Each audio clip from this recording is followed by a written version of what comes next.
ઓમ શાંતિ. આજે તારીખ 12 ફેબ્રુઆરી 2022 બાબાના મધુર મીઠામાં આ વાક્ય આપણે સાંભળીએ ગુજરાતીમાં. બાબા કહે, મીઠા બાળકો, બાપ આવ્યા છે અનાથને સનાથ બનાવવા અને બધાને દુઃખોમાંથી મુક્ત કરી સુખધામમાં લઈ જવા. તો બાબા કેમ આવ્યા છે? તો પહેલાં જે અનાથ કોને કહે? તો દુનિયામાં એમ કહેતા હોય કે અનાથ એ કે જેમના મા બાપ ન હોય, પણ આપણા સર્વના માત પિતા ભગવાન છે. પરંતુ હરેક મનુષ્ય આત્મા એ ભગવાનને, માત પિતાના સ્વરૂપને, એ સ્વરૂપને ભૂલી ગયા છે. તો એ મા બાપને ભૂલવાથી અનાથ બને. તો હવે બાપ આવે છે, બાપ આવીને પોતાનો પરિચય આપે છે. આપણે બાપ સાથે સંબંધ જોડીએ છીએ તો સનાથ બનીએ છીએ અને સનાથ બની બધા જ દુઃખોમાંથી મુક્ત થઈ જઈ અને સતયુગી દુનિયા સુખધામમાં બાબા લઈ જાય છે. પ્રશ્ન: કલ્પ કલ્પ બાપ પોતાના બાળકોને કયું ધૈર્ય આપે છે, કઈ ધીરજ આપે છે? ઉત્તર: બાબા કહે, મીઠા બાળકો, તમે બેફિકર રહો. વિશ્વમાં શાંતિ સ્થાપન કરવી, સર્વને દુઃખોમાંથી છોડાવવા એ મારું જ કામ છે અને હું જ આવ્યો છું તમને બાળકોને આ રાવણ રાજ્યમાંથી છોડાવી રામ રાજ્યમાં લઈ જવા માટે. તો તમને બાળકોને વાપસ તો જવાનું છે અને લઈ જવાનું કાર્ય કોણ કરશે? એ મારું જ કર્તવ્ય છે, મારી જ ફરજ છે. તો બાબા આવીને કઈ ધીરજ આપે છે કે તમે ચિંતા ન કરો, વિશ્વમાં શાંતિની સ્થાપના પણ થઈ જશે, બધા દુઃખોમાંથી મુક્ત પણ થઈ જશે અને બધાને આ રાવણની જંજીરોમાંથી હું રામ રાજ્યમાં 100% લઈ જઈશ. ગીત: છોડ ભી દે આકાશ સિંહાસન ધરતી પર આ જા રે. ભગવાનને પ્રાર્થના કરીએ છીએ, હે પ્રભુ, હવે આકાશ સિંહાસન છોડી આ ધરતી પર આવી જાઓ. ઓમ શાંતિ. બાળકોએ ગીત તો સાંભળ્યું. બાળકો યાદ કરે છે પોતાના પરમ પ્રિય પરમ પિતાને કે ફરીથી આવી જાઓ, કારણ કે માયાની પરછાઈ પડી ગઈ છે અથવા રાવણ રાજ્ય થઈ ગયું છે. તો બધા દુઃખી જ દુઃખી છે. કહે છે કે અમે બધા જ પતિત છીએ. તો બાબા કહે છે કે હું કલ્પના સંગમ યુગે આવું છું. બાબા ક્યારે આવે છે? કલ્પના સંગમ યુગે. તો 5000 વર્ષ પહેલાં પણ આવ્યો હતો અને ફરીથી કલ્પના સંગમ યુગે આવ્યો છું. બાપ આવીને આપણને બધાને ધીરજ આપે છે, આથત આપે છે. બાળકો બેફિકર રહો, આ મારું જ કર્તવ્ય છે, મારો જ પાઠ છે. બાળકો કહે છે, બાબા આવો, આવીને ફરીથી રાજયોગ શીખવાડો, પતિત દુનિયાને આવીને પાવન બનાવો. તો આ સમયે બધા ઓર્ફન છે. ઓર્ફન માના અનાથ છે અને ઓર્ફન એમને કહેવામાં આવે છે, અનાથ એમને કહેવામાં આવે છે કે જેમના કોઈ મા બાપ નથી હોતા, આપસમાં લડતા ઝઘડતા રહેતા હોય. તો બધા દુઃખી છે ને.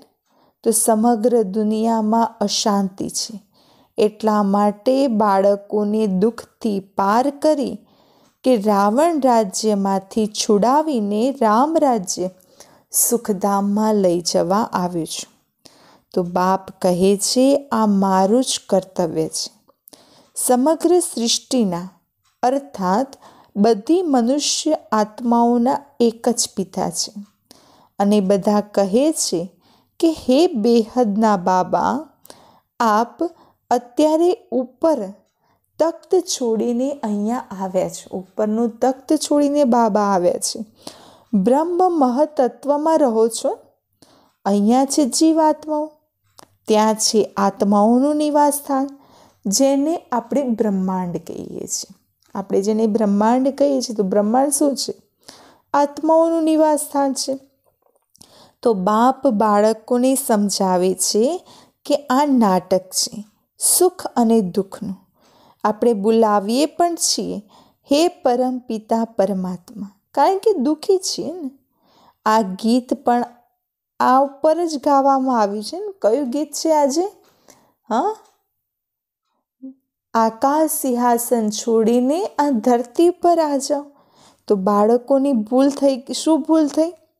બાપને તો ભૂલી ગયા છે ને. બાપ કો ભૂલે હે, તો બાળકોની કઈ ભૂલ છે? તો બાપને જ ભૂલી ગયા. તો ગીતાના ભગવાન જેમને સહજ રાજયોગ શીખવાડ્યું, અનાથમાંથી સનાથ બનાવ્યા, એમને જ નથી જાણતા. તો ગાવામાં પણ આવે છે, હે અનાથોને સનાથ બનાવવાવાળા. તો અનાથમાંથી સનાથ ભારતને જ બનાવવામાં આવે છે. ભારત સનાથ સદૈવ સુખી હતું. પ્યોરિટી, પીસ, પ્રોસ્પરિટી હતી. મને ભારત જ્યારે સતયુગી દુનિયા હતી ત્યારે પવિત્રતા પણ હતી, શાંતિ પણ હતી અને સમૃદ્ધિ પણ હતી. ગૃહસ્થ આશ્રમ હતો. ભારત મહાન પવિત્ર હતું. કહેવામાં પણ આવે છે 16 કળાથી સંપૂર્ણ નિર્વિકારી હતા. અહીંયા તો બધા જ અનાથ બની ગયા છે. એમને ખબર જ નથી કે હિંસા અહિંસા કોને કહેવામાં આવે છે. કારણ કે એ તો સમજે છે ગાય આદિને મારવું એ જ હિંસા છે. હા, દુનિયામાં લોકો શું માને છે? ગાયને મારવું એ જ હિંસા છે. પણ બાપ કહે છે એકબીજા ઉપર કામ કટારી ચલાવવી એ પણ હિંસા છે. રાવણની પ્રવેશતાના કારણે બધા પતિત બની ગયા છે. તો બાપ કહે છે નંબર 1 દુશ્મન છે દેહ અભિમાન. પછી કામ, ક્રોધ, આ 5 વિકાર તમારા દુશ્મન છે, જેમને તમને અનાથ બનાવ્યા. તો બાબા પૂછે છે, હે ભારતવાસી બાળકો, તમને યાદ આવે છે કે સતયુગમાં આપણે સનાથ હતા તો કેટલા સુખી હતા? બાબા યાદ કરાવે છે સતયુગી દુનિયાને કે સતયુગમાં જ્યારે તમે હતા તો કેટલા સુખી હતા. અહીંયા કોઈ શરીર છોડે તો કહે છે સ્વર્ગમાં ગયા, નર્કમાંથી સ્વર્ગમાં ગયા. હા, તો સ્વર્ગમાં ગયા તો એમ જ કહેવાય, નર્કમાંથી સ્વર્ગમાં ગયા. તો સમજાવવું જોઈએ કે આ સમયે ભારત નર્ક છે, જેને આપણે રૌરવ નર્ક કહેવામાં આવે છે. ગરુડ પુરાણમાં કથાઓ છે અને કોઈ નદી નથી. હા, ગરુડ પુરાણમાં કથામાં શું છે? વિષય વેતરણી નદી, એને પાર કરવાની. તો બાબા કહે છે બીજી કોઈ નદી નથી. આ વિષય સાગર છે ને, આ સંસાર રૂપી સાગર જેમાં આપણે ગોતા ખાઈએ છીએ, તો એમાંથી પાર થવાનું છે. તો એકબીજાને કાપતા રહીએ, દુઃખી કરતા રહીએ છીએ. તો બાપ આવીને સમજાવે છે કે આ દુઃખ અને સુખનો ડ્રામા બનેલો છે. બાકી એવું નહીં કે અત્યારે નર્ક, હમણાં સ્વર્ગ. જેમની પાસે ખૂબ જ ધન છે એ સ્વર્ગમાં છે નહીં. હા, લોકો તો એમ સમજે છે જેમની પાસે વધુ ધન એ સ્વર્ગમાં. તો બાબાએ કહ્યું નહીં, ધનવાન પણ દુઃખી હોય છે. આ સમયે સમગ્ર દુનિયા જ દુઃખી છે. તો બાપ સમજાવે છે તમારા ધણી છે માત પિતા, જેમના માટે જ તમે ગાઓ છો, तुम मात पिता हम बालक तेरे, तुम्हारी कृपा से सुख गनेरे. તો મનુષ્યોને તો ખબર જ નથી કે લક્ષ્મી નારાયણને આગળ પણ આ ગાતા હોય છે. ભગવાન માટેની મહિમા છે, પરંતુ લક્ષ્મીનારાયણ આગળ બી જઈને ગાય. તુમ માત પિતા હમ બાલક તેરે. રાધે કૃષ્ણની આગળ પણ જઈને ગાશે તુમ માત પિતા હમ બાલક તેરે. કારણ કે બાપને જ નથી જાણતા, બધાનો બાપ બનાવી બેસી જાય છે. તો બાપ રચયિતા અને એમની રચનાને જ નથી જાણતા. આ સૃષ્ટિનું ચક્ર છે, માયાનું ચક્ર નહીં કહેવાય. માયા તો 5 વિકારોને કહેવામાં આવે છે.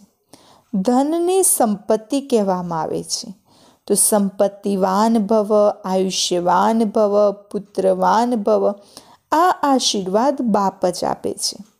બાકી એ બધા તો ભક્તિ માર્ગના ગુરુ છે. જ્ઞાન સાગર એક છે, જેમના માટે આપણે ગઈએ છીએ.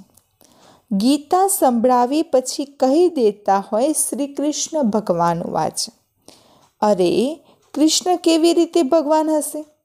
આ તો ઉપરવાળાને બોલાવે છે કે રૂપ બદલીને આવો. છોડ ભી દે આકાશ સિંહાસન ધરતી પર આજાદ, તો ઉપરવાળાને બોલાવે છે. તમે આત્માઓ તો રૂપ બદલો છો ને. આપણે બી ઉપર પરમધામમાં તો આત્મિક સ્વરૂપમાં છીએ. સૃષ્ટિ પર આવે તો આટલું મોટું શરીર ધારણ કરીએ છીએ, રૂપ બદલીએ છીએ. તો બાપ પણ તો મનુષ્ય તનમાં જ આવશે. નંદી ઉપર તો નહીં આવે, માના કોઈ બળદ ઉપર તો નહીં આવે. તમે કહો છો બાબા, તમે પણ અમારી જેમ રૂપ બદલી મનુષ્ય તનમાં આવો. તો કોઈ બેલ માના નંદી કે કચ્છ મચ્છમાં નથી આવતો. કારણ કે શાસ્ત્રોમાં શું બતાવ્યું છે કે ભગવાન જ્યારે સૃષ્ટિ પર અધર્મ ફેલાય છે ત્યારે અલગ અલગ અવતાર ધારણ કરીને આવે છે. તો એમાં દશાવતાર બતાવ્યા છે. તો બાબાએ કહ્યું, હું કોઈ કચ્છ મચ્છમાં આવતો નથી. પહેલાં મનુષ્ય સૃષ્ટિ રચવામાં આવે છે પ્રજાપિતા બ્રહ્મા દ્વારા. તો 2 પિતા થઈ ગયા. એક છે પરમ પિતા પરમાત્મા શિવ, જેમને કહેવામાં આવે છે, હે અનાથોને સનાથ બનાવવાવાળા બાબા આવો. પછી ગઈએ છે જ્ઞાન સૂર્ય પ્રગટા, અજ્ઞાન અંધેર વિનાશ. તો જ્ઞાન સૂર્ય તો એ બાપ જ છે જે સૌથી ઊંચ છે. અને આ ખેલને પણ સમજવો જોઈએ. તો આ ખેલ પણ ભારત પર જ છે. બાકી તો બધા બાય પ્લાન્ટ છે. તો ભારતનો જે દેવી દેવતા ધર્મ હતો એ જ શ્રેષ્ઠ નંબર 1 છે. તો દેવી દેવતા ધર્મ, દૈવી કર્મ શ્રેષ્ઠ હતા. હવે ધર્મ ભ્રષ્ટ અને કર્મ ભ્રષ્ટ બની ગયા છે. સતયુગમાં ધર્મ પણ શ્રેષ્ઠ તો કર્મ પણ શ્રેષ્ઠ. અત્યારે કળિયુગમાં આવ્યા તો ધર્મ પણ ભ્રષ્ટ થઈ ગયો તો કર્મ પણ ભ્રષ્ટ થઈ ગયા. તો બાબા સમજાવે છે, ધર્મ મુખ્ય છે 4. સૌથી પહેલો છે આદિ સનાતન દેવી દેવતા ધર્મ. તો સતયુગ સ્થાપનાનું કર્તવ્ય એક બાપ જ કરે છે અને એ છે હેવનલી ગોડ ફાધર. સતયુગી દુનિયાનું સ્થાપનાનું કાર્ય એક પરમ પિતા પરમાત્મા જ કરે છે, જેમને પરમ ભગવાન કહેવાય છે, સ્વર્ગીય દુનિયાના રચયિતા કહેવામાં આવે છે. તો બાપ કહે છે, હું કલ્પમાં એક જ સમયે સંગમ યુગે આવું છું અને તમે બાળકો જાણો છો કે હું સનાથ બનાવી રહ્યો છું. કારણ કે હું આવું છું તો તમારી સાથે, તમે મને બાપ માનો છો, મારો તમારી સાથે એક માત પિતાનો સંબંધ જોડાઈ જાય છે, તો તમે સનાથ બની જાઓ છો. તો અનાથોને સનાથ બનાવવાવાળા એક જ બાપ છે. મનુષ્યને તો અલ્પકાલનું જ સુખ આપી શકે છે. આ છે જ દુઃખની દુનિયા. ત્રાહી કરતા રહેતા હોય છે. ભારત સુખધામ હતું, અત્યારે દુઃખધામ છે. આવ્યા છે શાંતિધામથી. હવે નાટક પૂરું થયું.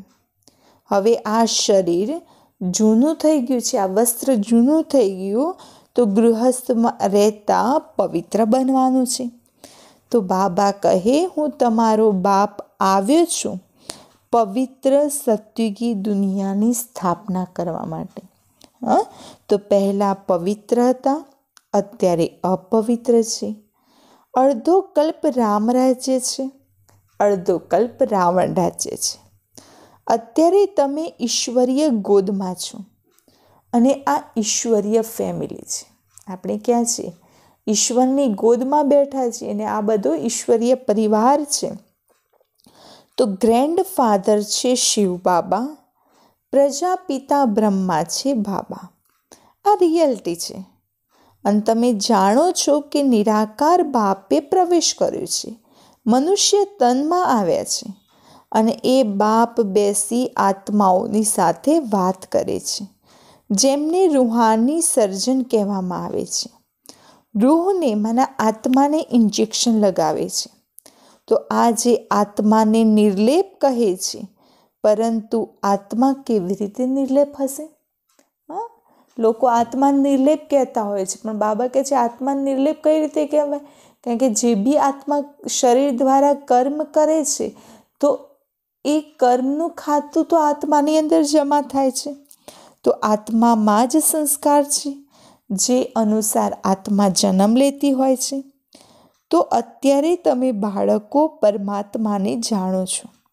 બધા એમને જ યાદ કરો છો કે હે પતિત પાવન પરમપિતા પરમાત્મા, આપ આ મનુષ્ય સૃષ્ટિના બીજરૂપ બાપ છો, ચૈતન્ય છો, જ્ઞાનના સાગર છો. સમગ્ર જ્ઞાન આત્મામાં છે. પછી સંસ્કારો અનુસાર જ્ઞાનથી જઈને તમે રાજા બનો છો. બાપમાં પણ જ્ઞાનના સંસ્કાર છે. સૃષ્ટિના આદિ મધ્ય અંતનું જ્ઞાન છે. તમને પણ બાબા ત્રિકાલદર્શી બનાવે છે. તમે જાણો છો કે આપણે આત્માએ મૂળ વતનથી આવી છીએ. બ્રહ્મને પરમાત્મા નહીં કહી શકીએ. બાપ આવીને જે જ્ઞાન સંભળાવે છે, એનું નામ રાખ્યું છે ગીતા. બાપ જ આવી રાજધાની સ્થાપન કરે છે. બીજું કોઈ રાજધાની નહીં સ્થાપન કરતા.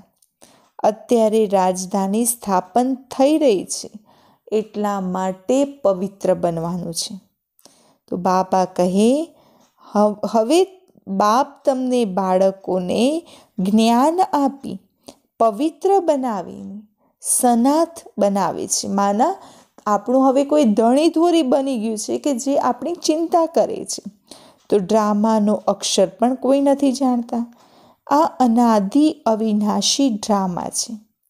તો બધી આત્માઓને અવિનાશી પાર્ટ મળેલો છે. તો પરમાત્માનો પણ પાર્ટ છે.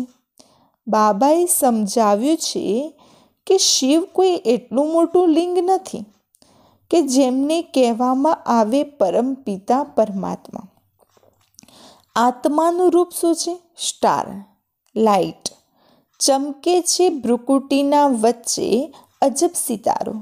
તો આટલી નાની આત્મામાં કેટલો મોટો પાર્ટ છે? તો આશ્ચર્ય છે ને? તો બાપ કહે છે મારી આત્મામાં પણ પાર્ટ છે. ભક્તિ માર્ગમાં હું તમારી કેટલી સેવા કરું છું. અત્યારે આ સમયે તો ખૂબ જ વન્ડરફુલ પાર્ટ છે. કલ્પ કલ્પ તમારા બાળકોનો પાઠ ચાલતો રહે છે.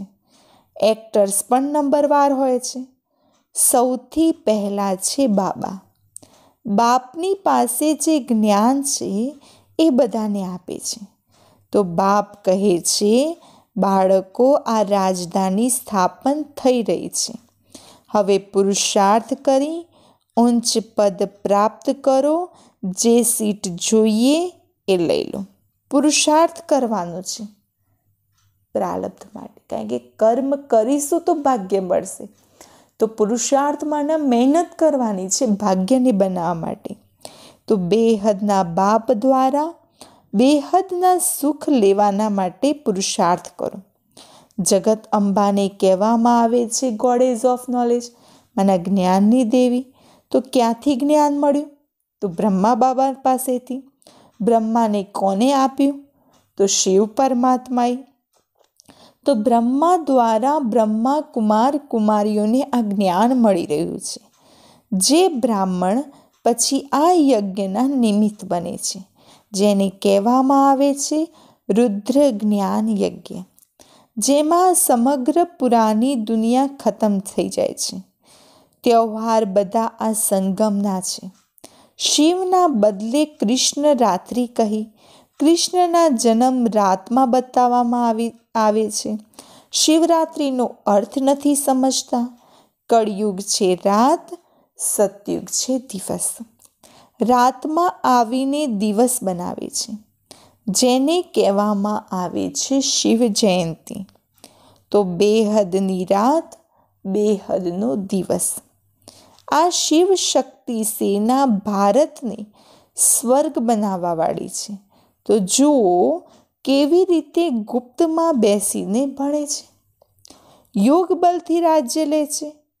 પ્રાચીન રાજયોગ મશહૂર છે, જેનાથી વિશ્વની રાજાઈ મળતી હોય છે. બધા પાવન બની જતા હોય છે. આ જ્ઞાન આત્મા ધારણ કરતી હોય છે અને આત્મામાં પણ કોઈ આત્મા કા ભી જ્ઞાન કોઈ में નહીં है. મને આત્માનું જ્ઞાન બીજા કોઈ પાસે નથી. ત્યાં આત્માનું જ્ઞાન રહેતું હોય છે, બાકી પરમાત્માનું કે રચનાનું નહીં. કઈ જગ્યાએ? સતયુગમાં. તો સતયુગમાં આત્મિક સ્મૃતિ હોય છે, પણ પરમાત્માનું જ્ઞાન કે રચનાનું જ્ઞાન હોતું નથી. તો આ નોલેજ માત્ર તમને બાળકોને છે. બાબાના બાળકોને જ આ જ્ઞાન છે. તો બાબા કહે તમે સૌથી ઊંચા છો જે રૂહાની સેવા કરો છો. એક મુસાફર આવે છે, તમને સજ્જનીઓને ગોરા બનાવે છે. એક મુસાફર આવે છે, બાકી તમને સજ્જનીઓને ગોરા બનાવે છે. તો એક મુસાફિર બાકી સબ હૈ સજ્જનિયા. તો પ્રજા બનાવવા કે મુક્તિધામમાં નિવાસ કરવાવાળી મોટી બરાત છે. સાજન આવે છે બધાનો શ્રૃંગાર કરીને લઈ જવા માટે. અને બધા કેવી રીતે જશે? મચ્છરો સદૃશ્ય જશે. બાપા બધાનો શ્રૃંગાર કરીને મચ્છરો સદૃશ્ય લઈ જશે. અચ્છા, મીઠા મીઠા શીખીલધા બાળકો પ્રતિ માત પિતા બાપ દાદાના યાદ પ્યાર અને ગુડ મોર્નિંગ. રૂહાની બાપની રૂહાની બાળકોને નમસ્તે. રૂહાની બાળકોની રૂહાની બાપ દાદાને યાદ પ્યાર, ગુડ મોર્નિંગ અને નમસ્તે. ધારણા માટેનું મુખ્ય સાર છે લાઇટ હાઉસ બનવાનું છે. એક આંખમાં શાંતિધામ, બીજી આંખમાં સુખધામ ફરતું રહે. એક આંખમાં શાંતિધામ અને બીજી આંખમાં સુખધામ. અને આ દુઃખધામને જોતા પણ જોવાનો નથી. આ દુઃખધામને જોતા છતાં ભૂલી જવાનું છે. બીજી પોઈન્ટ, બાપ સમાન જ્ઞાનમાં ફૂલ બનીને મને સંપૂર્ણ બની બેહદ સુખને પ્રાપ્ત કરવા માટે પૂરો પુરુષાર્થ કરવાનો છે. જે જ્ઞાન મળ્યું છે એ બીજાને પણ આપવાનું છે. વરદાન, સર્વ પ્રાપ્તિઓની સ્મૃતિથી ઉદાસીને તલાક આપવાવાળા ખુશીઓના ખજાનાથી સંપન્ન બનો. સર્વ પ્રાપ્તિઓની સ્મૃતિ દ્વારા ઉદાસીને તલાક આપી દો. ખુશીઓથી સંપન્ન બનો, ઉદાસીને છૂટાછેડા આપી દો. સંગમ યુગ પર બધા જ બ્રાહ્મણ બાળકોને બાપ દ્વારા ખુશીનો ખજાનો મળ્યો છે. એટલા માટે કંઈ પણ થઈ જાય, ભલે આ શરીર પણ ચાલ્યું જાય, પરંતુ ખુશીના ખજાનાને છોડવાનું નહીં. સદા સર્વ પ્રાપ્તિઓની સ્મૃતિમાં રહેવું તો ઉદાસીને તલાક મળી જશે. ધંધાધોરીમાં ભલે નુકસાન પણ થઈ જાય તો પણ મનમાં ઉદાસીની લહર ન આવે, કારણ કે અખૂટ પ્રાપ્તિઓની આગળ તો આ શું મોટી વાત છે. અગર ખુશી છે તો બધું જ છે, ખુશી નથી તો કંઈ જ નથી. સ્લોગન, માસ્ટર દુઃખ હરતા સુખ કરતાનો પાઠ ભજવવા માટે સર્વ પ્રાપ્તિઓથી સંપન્ન બનો. ઓમ શાંતિ. હવે છે માતેશ્વરીજીના અનમોલ મહાવાક્ય. ભગવાન વાચ બાળકોના પ્રતિ. બાળકો, આ ગુરુ મત છે, શાસ્ત્ર મત કોઈ મારી મત નથી. આ તો માત્ર મારા નામની મત આપે છે, પરંતુ મારી મત તો હું જાણું છું. મારા મળવાની ખબર તો છે. બાબા કહે છે, મેરે મિલને કા પતા ભી મેં આકર દેતા હું. મને તમે કઈ રીતે મળી શકો એની ખબર પણ હું આવીને આપું છું. એના પહેલાં તો મારું એડ્રેસ પણ કોઈ નહોતા જાણતા. ગીતામાં ભલે ભગવાન વાંચે છે, પરંતુ ગીતા પણ મનુષ્યએ સંભળાવી છે. ભગવાન તો સ્વયં જ્ઞાનના સાગર, ભગવાનને જે મહાવાક્ય સંભળાવ્યા છે એનો યાદગાર પછી ગીતા બની છે.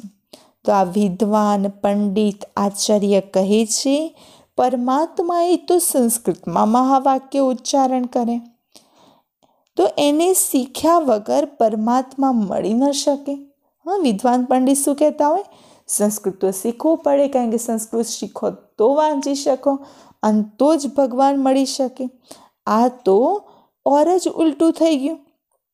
ઉલટા કર્મકાંડમાં ફસાવે છે. વેદ શાસ્ત્ર વાંચી સીધી ચડી જઈએ તો પછી એટલું જ ઉતરવું પડે, અર્થાત એને એટલું ભૂલાવી એક પરમાત્માની સાથે બુદ્ધિયોગ જોડવો પડે. કારણ કે પરમાત્મા સાફ કહે છે. પરમાત્મા શું કહે છે? આ કર્મકાંડ વેદ શાસ્ત્ર વાંચવાથી મારી કોઈ પ્રાપ્તિ થતી નથી. જુઓ, ધ્રુવ, પ્રહલાદ, મીરા કોઈ શાસ્ત્ર વાંચ્યા હતા? અહીંયા તો ઘણા ભણેલા પણ છે. તો બાબા કહે છે બધું ભૂલાવવું પડશે. જેવી રીતે અર્જુને વાંચ્યું હતું તો એને પણ ભૂલવું પડ્યું. તો ભગવાન સાપ મહાવાક્યોમાં કહે છે, શ્વાસોશ્વાસ મને યાદ કરો. એમાં કંઈ પણ કરવાની જરૂર નથી. જ્યાં સુધી આ જ્ઞાન નથી તો ભક્તિ માર્ગ ચાલે છે, પરંતુ જ્ઞાનનો દીપક પ્રજ્વલિત થઈ જાય છે તો કર્મકાંડ છૂટી જતા હોય છે.